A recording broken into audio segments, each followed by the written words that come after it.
Hi guys! Ang ganda ng gising ko ngayon, kaya mag-vlog tayo guys. Ipakita ko sa inyo kung anong ginagawa ko dito sa trabaho ko as a kasambahay pag mag-isa lang ako dito sa bahay. Time check, mag-10 na ngayon ng umaga. Pero ay nagising na ako kanina mga 7 dahil pumasok si ate. And humiga-higa ako ulit dahil antok pa yung ante nyo. At nagugutom ako pero tinatamad ako mag-breakfast. Parang gusto ko na lang siya i-diretso ng lunch. Kasi pag nag-breakfast ako, parang wala na ako gano'ng kumain ng lunch. Yung lunch ko is mga 2 p.m., 3 p.m. na ganun. So, parang hanggang dinner, busog pa rin ako. Kaya parang tinapay na lang ako minsan, ganun. So, huwag kalimutan uminom ng tubig sa umaga, guys, dahil importante ito sa katawan natin. At ako ay maghuhugas na ng plato. Kunti lang naman yung inom. Patay. Parang makabasag pa ako ngayon, ah. And when I hold you in my arms, I promise you, you're gonna feel a love that's beautiful and new. This time I love you even better than I ever did before, and you'll be in my heart forevermore. Habang nahugas ka guys, ikanta mo lang yan. Enjoy mo lang yung paghuhugas mo habang kumakanta. So magsasaing na rin ako guys para maaga ako makapag-lunch dahil hindi ako nag-breakfast. So ayun, pag mag-isa lang ako dito, bahala na ako kung anong gagawin ko.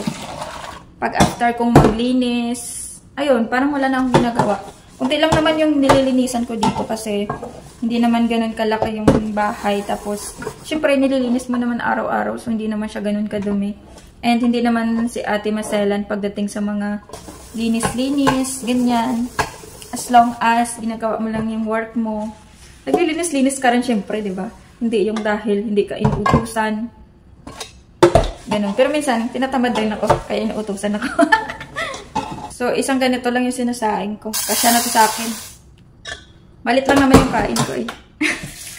So, dahil nakapagsaing na ako guys, maghanap naman tayo ng gulay na available na pwede kong ulamin ngayon. So, ito lang yung laman ng gulayan namin. So, meron tayo alugbati. Ayan, grabe. 22 pesos na to guys. Parang din tayo makakain ng alugbati sa sobrang mahal ng bilihin ngayon. Tapos, ito, talbos ng kamote. Ayan, 16 pesos. Grabe talaga. Pag wala akong asawa, parang ayaw ko nang mag-asawa. Tatandang dalagan na lang ako sa sobrang mahal ng bilihin ngayon. Chares. So, ayun. Ito, 27. Mayroon tayong sitaw. Mayroon tayong talong. Agoy, 88 pesos. Tapos, mayroon tayong okra. Pwede na ito pang laswa. Ayun, 36. And, kalabasa. Pampalinaw ng mata. 47. Grabe talaga. Sobrang mahal na ng gulay. Pati gulay, parang hindi ka na makakain ngayon. Sobrang mahal. Ayan, so yun lang. Magluluto tayo. Pwede na yung pang laswa. Luluto tayo ng laswa. So, dito guys, pwede kang magluto ng mga gusto mong ulam, mga gusto mong ulamin. Kapag nag-grocery ako ng mga kailangan dito sa bahay, yung mga lulutuin kong ulam, ganun. Nag-grocery rin ako. Bumili rin ako ng mga sarili ko rin na gusto. Minsan na ulam, like mga gulay-gulay, ganun. Kasi laking probinsya tayo, be. Naghahanap talaga yung katawan natin ng mga gulay-gulay, diba? Parang hindi tayo energetic. Parang wala tayong energy pag hindi tayo nakakain ng gulay.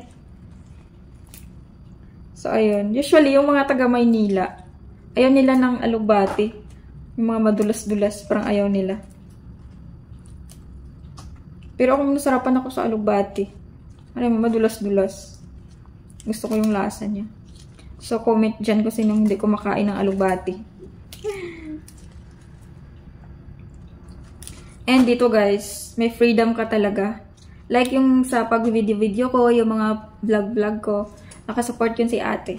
Yan, sinusuportan niya ako sa ganitong hobbies ko. Kasi pampalipas oras ko lang naman siya. If maka-earn ka, okay. Pag wala, okay din. Kasi nag-work ka naman. Parang hindi naman ganun yung priority mo, yung pag-vlog. Pampalipas oras ko lang pag may extra time lang ako, pag sinisipag ako, ganun. Pero pag tinatamad ako, okay lang pag wala akong ma-upload. Parang hindi naman kasi yun talaga yung priority mo. Yung priority mo is yung work kasi yun talaga, sure na monthly may income ka. Yung sa pag-vlog, Depende sa views mo. Minsan kasi wala rin masyado views, minsan wala earnings. So, dun tayo sa mas sure, 'di ba? Sa mas sure na may earnings ka. And, dito naman sa work ko, magna 9 years na kasi ako dito. So, parang, I stay kasi hindi lang dahil sa sahod, dahil sumasahod ako dito. Kung hindi, dahil parang it feels like home na rin for me at the same time. Parang,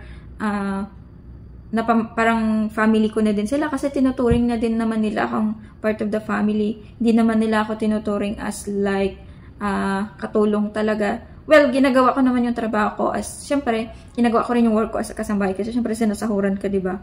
Pero, hindi yung like kasambahay talaga sa iba kung paano nila, yung mga amo na kung paano nila i-treat yung mga kasambahay nila. Dito, wala, chill lang. Chill lang tayo, be. Hindi naman sila yung utos ng utos lagi, ganun. Parang hinahayaan ka lang nila na gawin mo yung trabaho mo. Kaya it feels like home. Di ba, pag sa bahay mo nga, pag hindi ka magligpit, pag hindi ka magugas ng plato, hindi ka magsaing, papagalitan ka ng nanay mo, day. Bungangaan ka ng nanay mo. Pero dito, wala lang, chill lang. Buti na lang di pa nasira yung kalbos ng kamuti ko. Kamuti ko? Mga katulad ko dyan na mga kasambahay, guys, kapag nakahanap kayo ng mabait na amo, is dapat wag lalaki yung ulo, wag nyong i-take advantage. Kasi sa panahon ngayon, yung makahanap ka talaga ng mabait na amo is sobrang swerte mo na. Kasi bira ka na lang talaga makahanap ng work at ng amo ngayon na mabait. Yung i-treat ka nila na hindi ka iba, i-treat ka nila as part of their family na din. Sa mga amo naman, dapat hindi, kung gusto nila na magstay yung mga kasambahay nila, dapat i-treat din nila ng maganda yung mga kasambahay nila, hindi yung sobrang i-treat talaga nila as their kasambahay, as an ibang tao, na sinusulit talaga nila yung sinasahod nila. Kasi kung hindi maganda yung pag-treat mo sa mga kasambahay mo, ayun, minsan hindi ka rin i-treat ng maganda ng mga kasambahay mo. 'Di ba? Hindi rin mag-stay sa'yo, iwan kayo, tapos hanap na naman ng bago, ganyan. Like, parang same lang, same situation. Kaya, yun, sana i-treat na lang natin ng maganda yung isa't isa, 'di ba?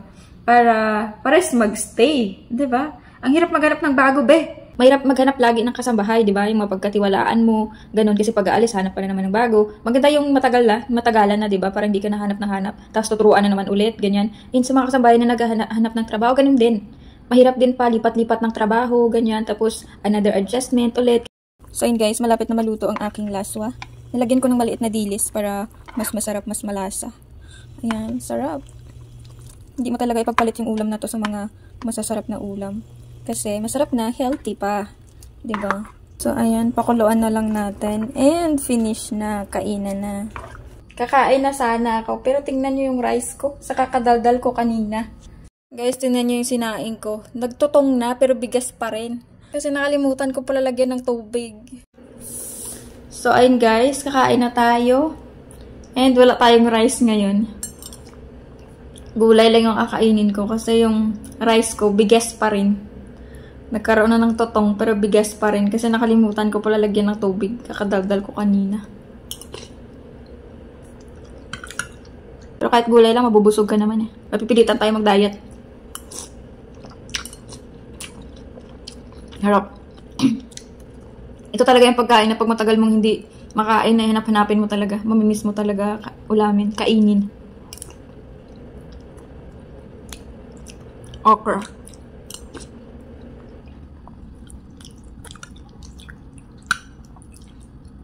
So, ayun, mamayang gabi na lang ako kakain ng rice. So, ganito lang yung routine ko, guys. Pag mag-isa lang ako dito, like, gigising ako sa umaga, then kung papasok sila ate, and then, gagawa ko ng pagkain ko, or maglilinis muna ako. Depende sa akin kung ano unahin ko. And then, kunting linis, kung tapos na ako maglinis, ayun, doon ako gagawa ng mga, like, magti-tiktok, mag-akanta, or manood ako ng TV, or matulog. Ayun, depende na sa akin kung anong gagawin ko.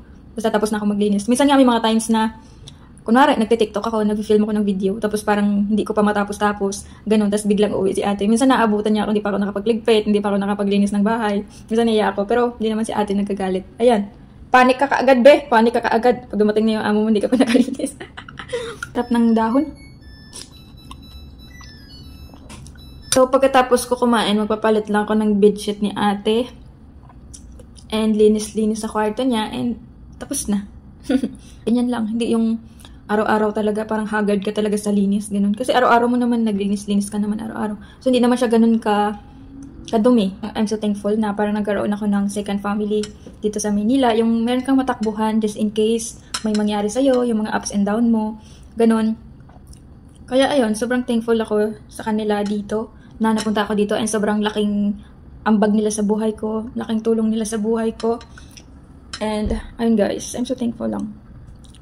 So, ayun, ligpit-ligpit lang tayo ng konti. Inaayos ko lang yung mga unan sa sofa and walis-walis lang din konti. Ayoko na ipakita yung iba kasi baka papagalitan tayo ng privacy nila yon. Tapos, minsan, upo muna ako sa sofa tsaka manood na kay drama at parang baliw ako mag-isa, kakaiyak, kakatawa, kinikilig mag-isa. At parang hindi ko na namamalay, minsan nakakatulog na ako at hindi pa ako nakapatapos ligpit. Ayan, dumating na si ate.